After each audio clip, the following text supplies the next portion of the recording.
Hi guys, welcome to एजुगिरी। I hope all of you are doing great, all of you are fine and safe. आज हम discuss करेंगे the Hindu का newspaper. तो अगर आप पहली बार आए हो तो जितने भी इम्पोर्टेंट आर्टिकल्स होते हैं, जितने भी इम्पोर्टेंट एडिटोरियल्स होते हैं, वो हम यहाँ पर डिस्कस करते हैं।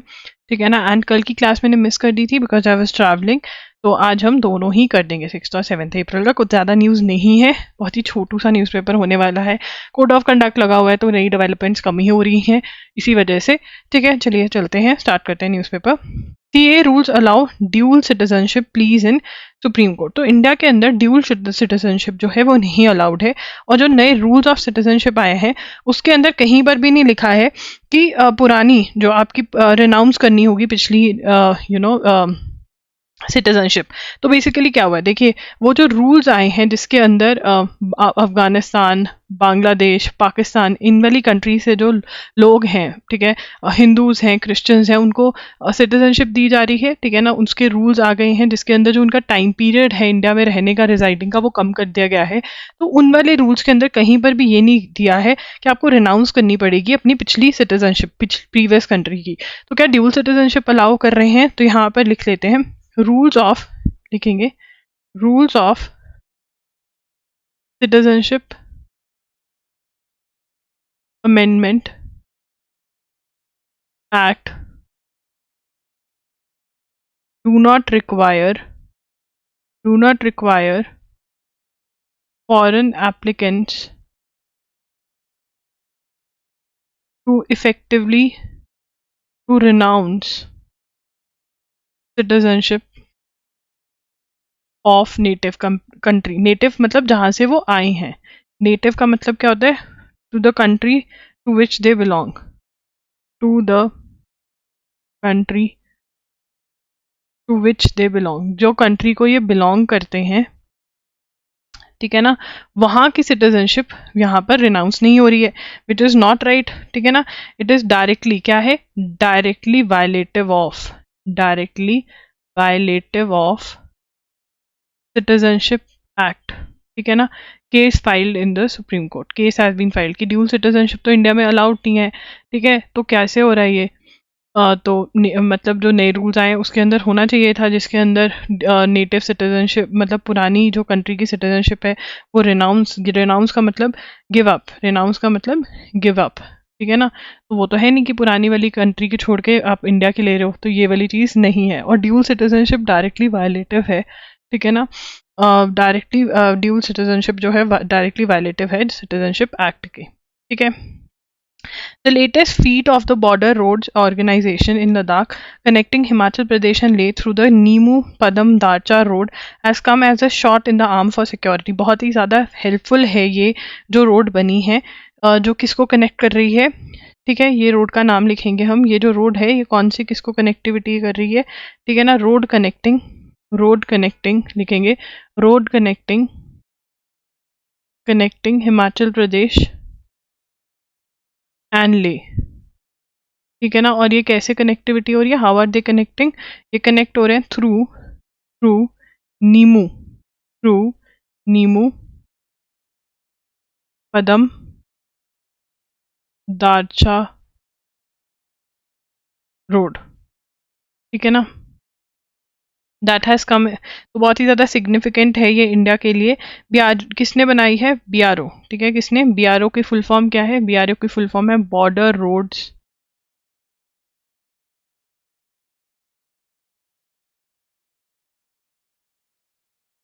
organization. ठीक है, the BRO's breakthrough achieved on March 27 has paved the way to open up the far off Zanskar Valley for the safest ordnance depot. ठीक है, अब यहाँ पर तो चाइना और पाकिस्तान के साथ हमारा जो है यहाँ पर सिक्योरिटी रीजंस की वजह से बहुत ही ज़्यादा ज़रूरी था, तो वो हेल्प करेगी ये रोड। ठीक है, allow surface movement from Leh to Lahaul Spiti through the world's highest tunnel. ठीक है ना। तो यहाँ पर allows, this road allows surface movement, surface movement, ये ऑल वेदर रोड है from Leh to Lahaul Spiti through world's highest tunnel at Shinkula pass at 16580 feet. अब ये भी इंपॉर्टेंट है कि वर्ल्ड की हाईएस्ट टनल कहाँ पर है। वर्ल्ड की हाईएस्ट टनल ये है, ठीक है ना, कितनी हाइट पर है। तो ये रोड इस वाली टनल के थ्रू कनेक्टिविटी बना रही है, किसकी, हिमाचल प्रदेश की, और जो कि लाहौल स्पीति हिमाचल प्रदेश का पार्ट है, लेह लद्दाख का पार्ट है। तो ऐसे कनेक्टिविटी हो जाएगी। और ये ऑल वेदर रोड है, मतलब किसी भी वेदर में ऑल वेदर रोड है ये, ठीक है। तो लिख लो ये, दिस इज इम्पॉर्टेंट, 100% क्वेश्चन है ये, हलवा क्वेश्चन है, कुछ भी नहीं है। नाम याद करना है नींबू, नींबू से नींबू याद कर लो, पदम दारचा, ठीक है ना, पदम, पद्मश्री अवार्ड, दारचा, ठीक है ना, दाल चावल, दारचा, दाल चावल अगर हम लिखेंगे, ठीक है ना, दाल चावल मेरे फेवरेट, तो यहाँ पे दार चा, वाल को छोड़ दो, ठीक है जी। उसके बाद celestial experience, the Indian space odyssey, sounding rockets at Gaganyaan, a sky show at Gaganyaan mission, on the mission Gaganyaan mission launch by Jawaharlal Nehru planetarium. तो गगनयान, व्हाट इज गगनयान, ये नोट करने की जरूरत नहीं है। गगनयान क्या है, हमारा मिशन, की इंडिया का मिशन है कि हमको अपने एस्ट्रोनॉट स्पेस में भेजने हैं और वापस लेकर आने हैं, वो गगनयान मिशन। कौन कर रहा है ये मिशन, किसका है ये, इसरो का, इंडियन स्पेस रिसर्च ऑर्गेनाइजेशन का, ठीक है जी। ओके, आगे चलेंगे। States offer thousands of hectares of degraded forest land to green credits. तो अब समझेंगे स्टेट्स ऑफर ये क्या है। बेसिकली आपको हेडिंग से भी नहीं समझ में आएगा, मैं आपको पहले यहाँ पे टेबल बना के दिखाऊंगी और फिर इसके नोट्स बनाएंगे। तो बेसिकली क्या होता है, मान लो आपको कोई फैक्ट्री लगानी है, ठीक है ना, आपको फैक्ट्री लगानी है, उसके लिए आपने लैंड लिया, ठीक है ना। ये जो लैंड था ये फॉरेस्ट लैंड है, फॉरेस्ट है, ट्रीज लगे हुए हैं। तो आप इन ट्रीज को कट करते हो, ठीक है ना, you cut these trees and फिर उसके बाद फैक्ट्री लगाते हो। अब गवर्नमेंट कह रही है कि अगर आपका ये सिचुएशन है कि आपने फॉरेस्ट लैंड लिया, आपने ट्रीज कटवाए, ठीक है ना, और अपनी फैक्ट्री सेटअप करी, तो अब आपको क्या करना पड़ेगा, इस फैक्ट्री ओनर को, इस कंपनी को क्या करना पड़ेगा, equal amount of land, equal amount of land जो है वो खरीदनी पड़ेगी, ठीक है ना, वो, और वो इक्वल अमाउंट ऑफ लैंड पर ट्रीज लगवाने पड़ेंगे। और वो ट्रीज कौन लगाएगा, पेमेंट देनी पड़ेगी टू स्टेट डिपार्टमेंट, ठीक है ना, स्टेट फॉरेस्ट डिपार्टमेंट, कि वो जो वो ट्रीज लगाएं, ठीक है ना। तो आपको लैंड प्लस पैसा देना पड़ेगा ट्रीज लगवाने के लिए, ठीक है ना। तो ये कॉम्पनसेटरी लॉज है। इसके लिए कोई और भी पैसा फॉर टाइम बिंग दे सकता है, एंड बाद में जब वो ग्रीन क्रेडिट की तरह यूज होगा तो वो वाला सिस्टम भी समझ लेते हैं कि उसमें क्या होगा, ठीक है। अब मान लो ये लैंड है, ठीक है ना, ये लैंड है, खाली लैंड है, ठीक है ना। इसके ऊपर स्टेट गवर्नमेंट जो है, स्टेट गवर्नमेंट इसके ऊपर कह रही है कि हम ट्रीज लगाएंगे, ठीक है ना। अब इसका जो ट्रीज का फाइनेंस है, मान लो कोई और कर रहा है, ठीक है, someone else can pay for this. और जो ये ट्रीज लगेंगे अप्रूवल के बाद ये ग्रीन क्रेडिट बन जाएंगे। मतलब जिस कंपनी को ये फॉरेस्ट में जो मतलब लैंड हटा करके ये कर रहा है, वो ये ग्रीन क्रेडिट खरीद कर भी गवर्नमेंट को दे सकता है कि देखो यहाँ पर ये पेड़ और पौधे लग गए, और फिर जिसने फाइनेंस किया उसको शायद वो मिल जाएगा। इसमें अभी इतनी ज़्यादा क्लैरिटी नहीं है, बट हाँ, something on these ground is going to happen, ठीक है। तो अब इसके हम नोट्स बनाएंगे, चलिए इसके नोट्स बनाते हैं। तो यहाँ पे लिखेंगे, ठीक है, यूनियन एनवायरमेंट मिनिस्ट्री अनाउंस्ड कौन सा प्रोग्राम, ग्रीन क्रेडिट प्रोग्राम, ठीक है ना। और इस ग्रीन क्रेडिट प्रोग्राम में क्या होगा, जीसीपी प्रोग्राम में क्या होगा, इस ग्रीन क्रेडिट प्रोग्राम के अंदर यूनियन एनवायरमेंट मिनिस्ट्री जो है, फर्स्ट पॉइंट लिखेंगे, यूनियन एनवायरमेंट मिनिस्ट्री, अच्छा नहीं नहीं ये नहीं लिखेंगे, इसमें लिखेंगे under the scheme registered and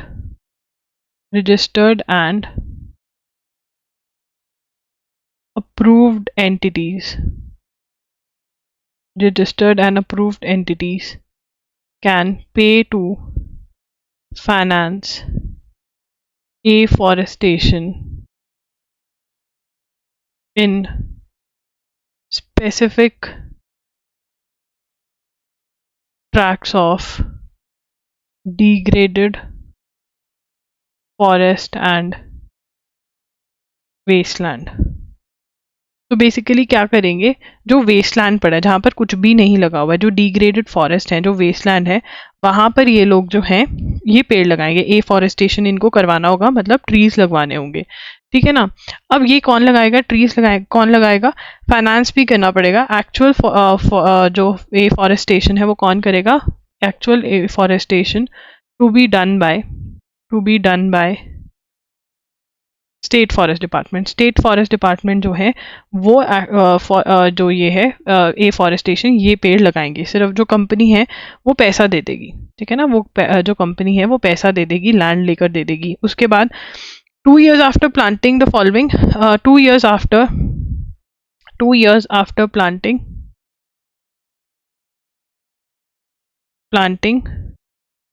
ठीक है ना, इवैल्यूएशन कौन कैरी करेगा, evaluation bye international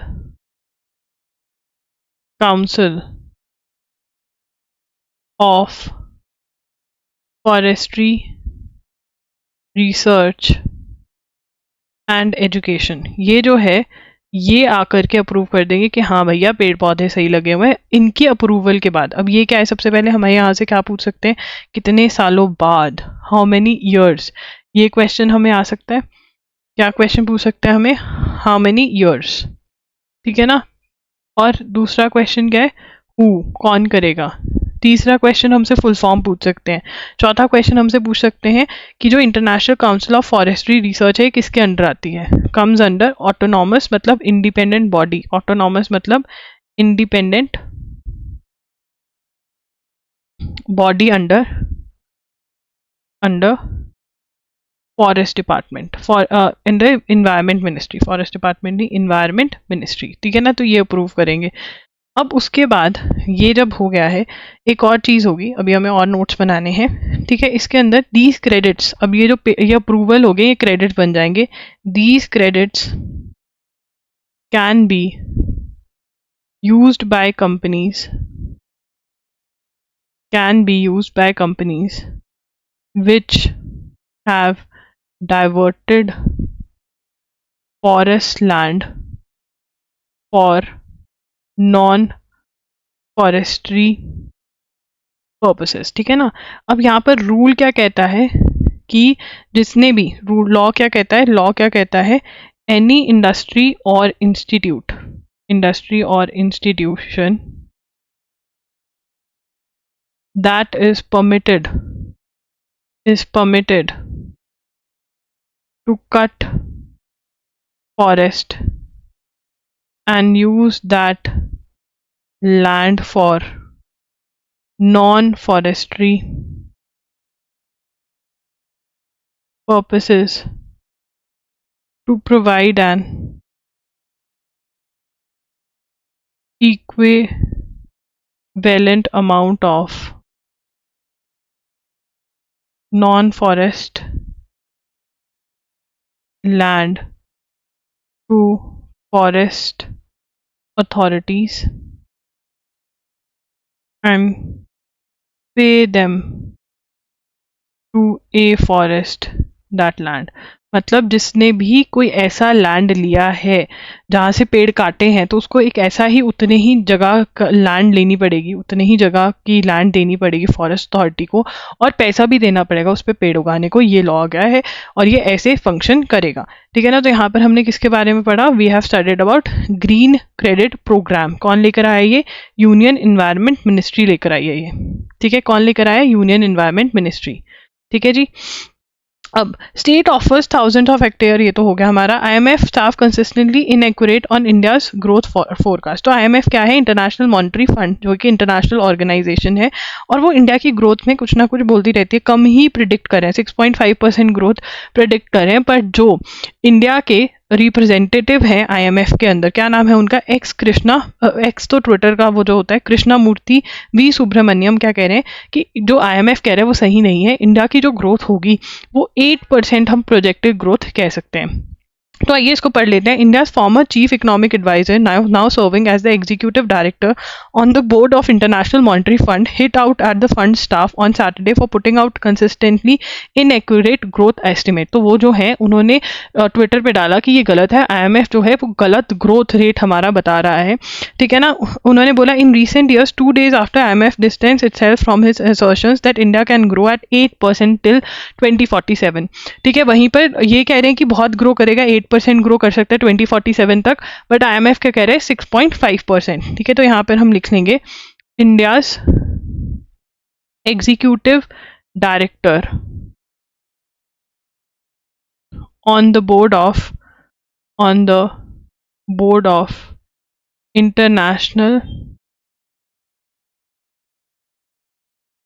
Monetary Fund,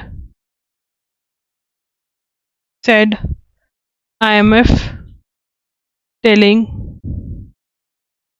giving wrong predictions about India's growth। ठीक है जी। तो यहाँ पर इनका ये क्या बोल रहे हैं, IMF कह रहा है कि कितना ग्रो करेंगे, 6.5%। इंडियाज एग्जीक्यूटिव कितना कह रहा है वो, 8%। ठीक है ना, 8% टिल 2047 ग्रोथ रहेगी। ठीक है जी।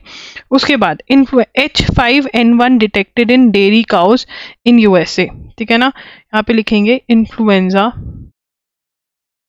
A H1N1 detected in dairy cows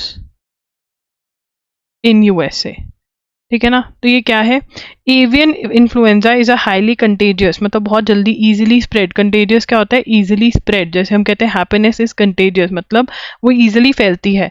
viral infection that primarily affect bird and emerging new lineage 2.34.4b of avian influenza has been spreading across the globe carried by migratory world. This panzootic has a significant effect on avian population with disastrous consequences। ठीक है ना। अब यहाँ पर multi state outbreak in dairy cows was detected in USA के अंदर ये हो गया है। ठीक है ना। तो basically in rare chances virus can infect mammals from birds, तो ये बेसिकली बर्ड्स में से गया है। तो ये क्या है, avian influenza, that is bird flu, is highly contagious viral infection that affects birds। ठीक है ना, और इसमें ये फ्रॉम बर्ड्स टू मैमल्स भी हो रहा है और यूएसए में ये हुआ है। ठीक है ना, फ्रॉम बर्ड्स टू मैमल्स भी हो रहा है। ठीक है ना, और ये अब यूएसए में फैला हुआ है ये वाला इन्फ्लुएंजा। अब आगे चलेंगे, आगे के अंदर टू इंसेंटिफाइज, ये हम कर चुके हैं सोलर वाला, कि सोलर पैनल्स की जो फैक्ट्रीज हैं उसमें जा कर के चेक किया जाएगा कि क्या यहाँ पर ही मैन्युफैक्चरिंग हो रही है, और फिर उनको टैग कर दिया जाएगा। तो फिर वो गवर्नमेंट स्कीम्स के अंदर जो भी हैं उसके अंदर वहाँ पर वो काम कर सकते हैं गवर्नमेंट के साथ सोलर पैनल्स लगाने में। ये रिपीटेशन है, ये हम ऑलरेडी कर चुके हैं। काचा थी वो भी हम ऑलरेडी पढ़ चुके हैं, अगेन रेपिटेशन है। कमेंट्स में आप पूछ सकते हैं कि कब क्या था, तब मतलब आप वहाँ से जाकर पढ़ सकते हैं। उसके बाद हम बात करेंगे what is the outlook on women's employment. What is the outlook on women's employment नहीं है ये जो है, ये भी मतलब इस बार बहुत रिपीटेशन हो रहा है। अगेन कोड ऑफ कंडक्ट लगा हुआ है, तो न्यूज़पेपर वालों के पास भी नहीं है, बहुत रिपीटेशन कर रहे हैं लोग भी। बट यहाँ पर एक नई न्यूज़ है जिसके अंदर गाज़ा में, आपको पता ही होगा कि हमास और इजराइल में वॉर चल रही है। ठीक है ना, तो हमास कहाँ पर रूल करता है, गाज़ा में रूल करता है, राइट। तो गाज़ा के अंदर वॉर की during, I hope now I am audible, war की ड्यूरिंग बहुत ज़्यादा गाज़ा को हेल्प पहुंच रही है। ठीक है ना, बट वर्ल्ड कह रहा है या आर्टिकल्स में लिखा हुआ है कि इसराइल ऐसा नहीं चाहता कि गाज़ा के लोगों को हेल्प मिले। जैसे यूएन रिलीफ वर्क्स एजेंसी जो थी बहुत बड़ी हेल्प कर रही थी, यहाँ पर भी इसराइल ने बोला कि इनका जो स्टाफ था वो इन्वॉल्व था टेररिस्ट अटैक में जो 7 अक्टूबर को इसराइल पर हुआ। ठीक है ना, तो यूएन ने इसको फंडिंग करनी बंद कर दी। तो फिनलैंड ने इसको फंडिंग करनी दोबारा से स्टार्ट कर दी है, बट यूएस इसका लार्जेस्ट फंडर था, वो बंद हो गया। सिमिलरली उन्होंने एक और कहा है कि वर्ल्ड सेंट्रल किचन करके एक एनजीओ चल रहा था। ठीक है ना, जो फूड प्रोवाइड कर रहा था, उसके लोगों को मार दिया गया। ठीक है ना, यहाँ पे लिखेंगे वॉज प्रोवाइडिंग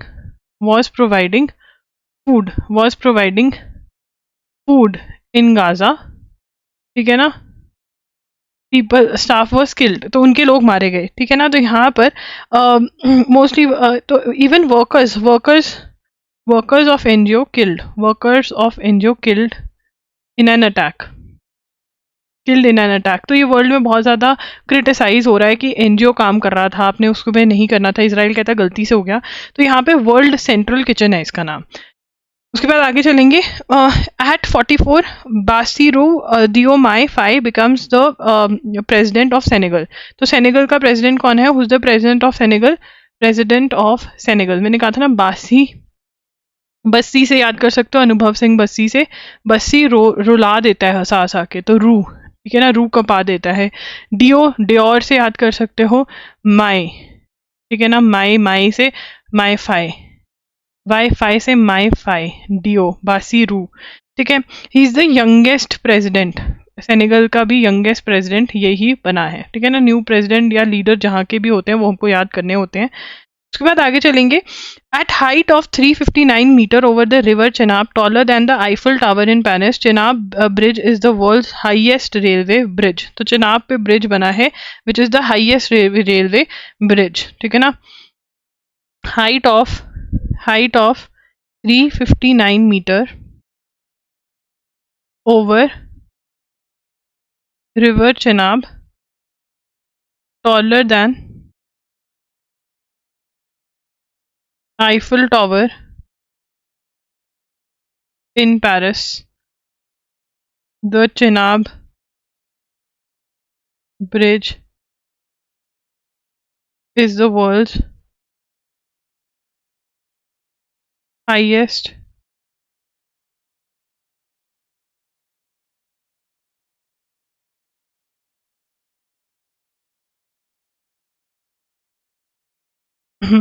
ठीक है।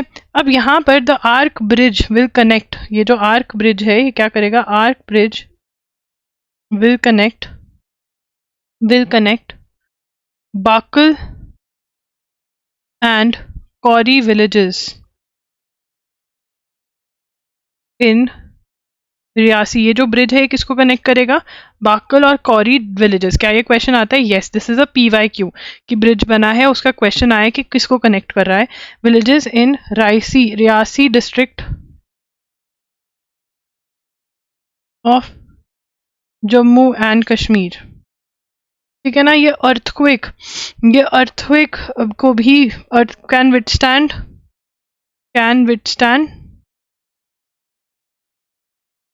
earthquake up to magnitude of 8, ठीक है। The bridge expected to become functional later this year is part of Udhampur Srinagar, ठीक है passing through difficult mountains. The project includes several major bridges and tunnels including Punjab tunnel, India's longest railway tunnel at over 11 kilometre in length, ठीक है। तो ये highest railway bridge है। तो ये किस प्रोजेक्ट का पार्ट है? ठीक है, part of Udhampur Srinagar Baramulla rail link, that is USBRL project of Indian railways, ठीक है ना। इंडियन रेलवेज की कनेक्टिविटी की यहाँ पे बात हो रही है। और इसमें this project includes Pir Panjal tunnel, और पीर पंजाल टनल क्या है? India's longest tunnel over 11 kilometre in length, जो कि 11 किलोमीटर है लेंथ में, ठीक है ना। USLR AIIMS of connecting JNK summer capital Srinagar with rest of India, ठीक है ना। तो ये जो USRBL का एम क्या है? USRBL aims to connect JNK Srinagar. अब यहाँ से हमें क्वेश्चन आ सकता है कि श्रीनगर की JNK की समर कैपिटल कौन सी है? JNK समर कैपिटल वो किससे कनेक्ट कर रहे हैं? इसका एम क्या है ये प्रोजेक्ट का? उधमपुर श्रीनगर बारामूला का the aim of the project is to connect Srinagar to rest of India's rail network. Bridge का life span, bridge is expected to have a life span of 120 years. The prime minister, अब यहाँ पर on February 20 prime minister Narendra Modi flagged of various rail projects in J&K including new 48-kilometer. ठीक है. The Prime Minister also flagged off the first electric train in Kashmir Valley and a train service between Sangaldan and Baramulla. तो यहाँ पर हमें ये भी लिखना पड़ेगा कि क्या करा पीएम मोदी, ये लिखेंगे PM Modi flagged off first electric train in Kashmir Valley between, किसके बीच में, संगलदान, तो संगलदान एंड बारामुल्ला. ठीक है ना. तो ये भी क्वेश्चन आ सकता है. This is again a PYQ. ठीक है. अब आपको कोई अरे ये तो पहली बार हुआ है, बट ऐसे जब भी कोई हुआ है तो एग्जाम में क्वेश्चंस देखने को मिले हैं. Supreme court stays high courts order, Allahabad high court का order on regulating madrasa. Allahabad high court की क्या जजमेंट आई थी, तो यहाँ पर पहले लिखेंगे Allahabad high court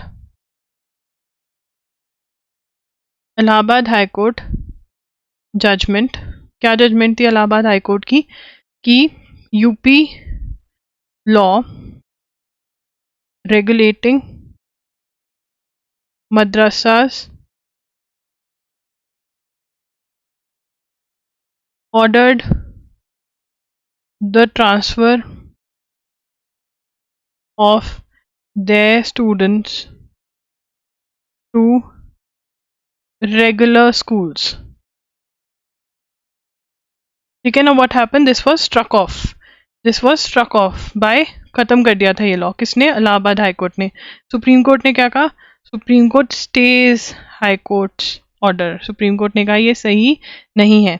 a 3-judge bench headed by freeze the implementation of High Court judgment of 22 March in an interim order, even as Uttar Pradesh government said it had learned to accept the verdict. The state claimed to have fought tooth and nail for the survival of Uttar Pradesh Board of Madrasa Education. ठीक है. तो यहाँ पर मार्च के अंदर judgement आई थी, मार्च 2023 के अंदर, कि ये जो लॉ है यूपी का लॉ, जो मदरसास क्या हैं, जहाँ पर मुस्लिम्स पढ़ते हैं, मुस्लिम्स के लिए स्कूल है. ठीक है ना. तो वो वाला लॉ को ख़त्म कर दिया था इलाहाबाद हाई कोर्ट ने. सुप्रीम कोर्ट ने स्टे लगा दिया कि अभी आप ख़त्म नहीं करो, अभी ये जजमेंट आने दो. ठीक है ना. तो क्वेश्चन क्या बन सकता है, कौन से हाई कोर्ट ने स्टे लगाई. ठीक है ना. ये बोला गया कि जो स्टेट है वो ये नहीं कह सकते कि इसी रिलीजन के बच्चों के लिए एजुकेशन प्रोवाइड करेगी, वो हर रिलीजन, हर इंसान के लिए एजुकेशन प्रोवाइड करेगी. Right. Can not be religion specific. इसी को चलते हुए इलाहाबाद हाई कोर्ट ने ये ख़त्म कर दिया था ऑर्डर. ठीक है. स्ट्रक ऑफ कर दिया था इसको. अब सुप्रीम कोर्ट ने स्टे लगा दिया इसके ऊपर. उसके बाद आगे चलेंगे. Ladakh administration on Friday imposed prohibitory orders in Leh, banning public rallies just 2 days ahead of proposed Pashmina march. ठीक है ना. तो यहाँ पे लिखेंगे पश्मीना मार्च इन लद्दाख. ठीक है ना.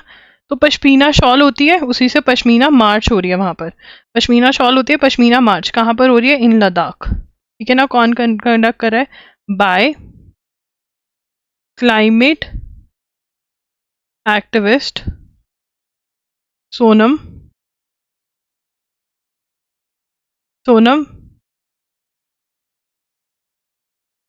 वांगचुक. ठीक है ना. तो अब यहाँ पर क्लाइमेट एक्टिविस्ट, अभी इनकी डिमांड क्या है, रीजन टू हाईलाइट. ठीक है. कहाँ से जाने, प्रपोज्ड इन ले बैनिंग. ठीक है. टू चांगथांग. ठीक है ना. टू चांगथांग जाएंगे, चांगथांग रीजन. क्यों जाएंगे, to highlight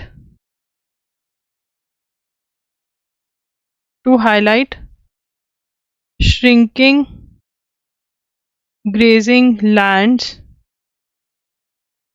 in Union Territory and threats from China. ठीक है ना. मतलब यहाँ पर ग्रेजिंग लैंड्स का होते हैं जहाँ कैटल, जहाँ काओ, गोट्स. ठीक है ना. काओ, गोट्स जो हैं वो ग्रास खाने जाती हैं जिन लैंड्स पे. ठीक है ना. वो कम हो रहे हैं और चाइना से थ्रेट्स आ रहे हैं. इसको हाईलाइट करने के लिए चांगथांग रीजन में जा रहे हैं. ठीक है ना. तो ये question again this is a PYQ.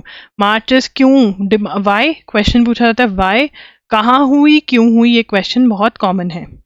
उसके बाद the national council of education research training, सबसे पहले तो एनसीईआरटी की फुल फॉर्म हमें पता होनी चाहिए, ठीक है ना, that is national council of education research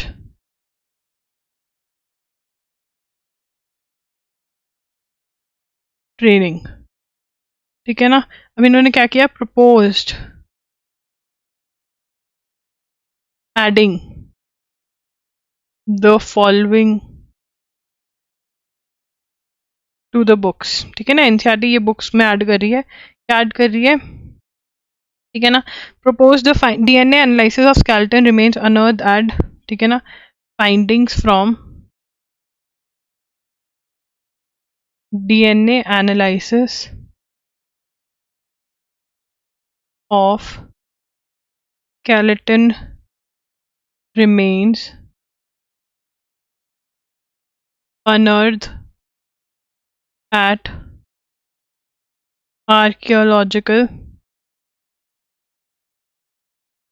site of Rakhi Garhi in Haryana, ठीक है ना। तो जो फाइंडिंग है, ये स्केलेटन से जो फाइंडिंग आई है वो ऐड करेंगे कि क्या फाइंडिंग थी, वो बच्चों को पढ़ाएंगे। ये ऐड करने को कह रहे हैं, तो हमें पता होना चाहिए कि राखी गिरी जो है वो कहाँ पर है, ठीक है, हरियाणा में, ये एक इंडिविजुअल क्वेश्चन हो सकता है। और नर्मदा डैम के बारे में, Narmada dam project adversely affected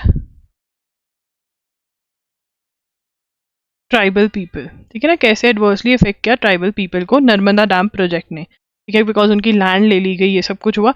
ये क्या है, प्रपोजल है, अभी ऐड नहीं किया है।